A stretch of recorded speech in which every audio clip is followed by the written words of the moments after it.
प्रणाम। आप सबके चैती नवरात्रि के हार्दिक शुभकामनाएं। देवी माँ के कृपा सदा आप लोग पर बनल रहे। मैया के मंदिलावा में 3 किस्म के चुनारी से 3 किस्म के चुनारी से कौन चुनारी मैया हमारा के दे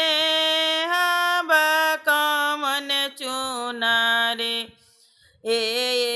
के रे चुनारी मैया हमारा के दीहा के रे चुनारी पियर का चुनरी है हरियर का चुनरी है से लाल का चुनारी मैया हमारा के दीहा से लाल का चुनारी मैया के मंदिरिया में 3 किस्म के सिंदूरा से 3 किस्म के सिंदूरा से कौन सिंदूरा मैया हमारा के दे कौन सिंदूरा लाल का सिंदूरा है पियर का सिंदूरा है से भखरा सिंदूरा मैया हमारा के दे भखरा सिंदूरा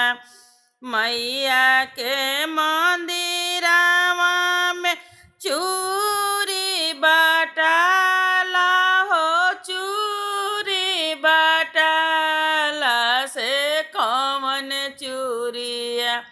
मैया हमारा के दे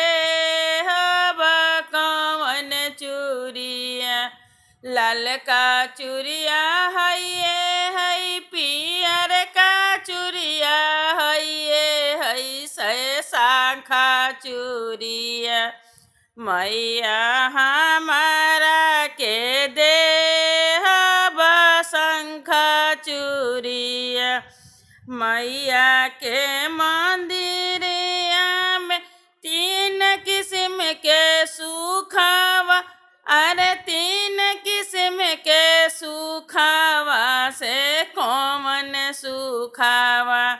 मैया हमारा के दे कौन सुखावा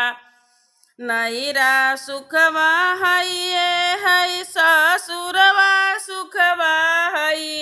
है बालकवा सुखावा मैया हमारा के दे बालकवा सुखावा मैया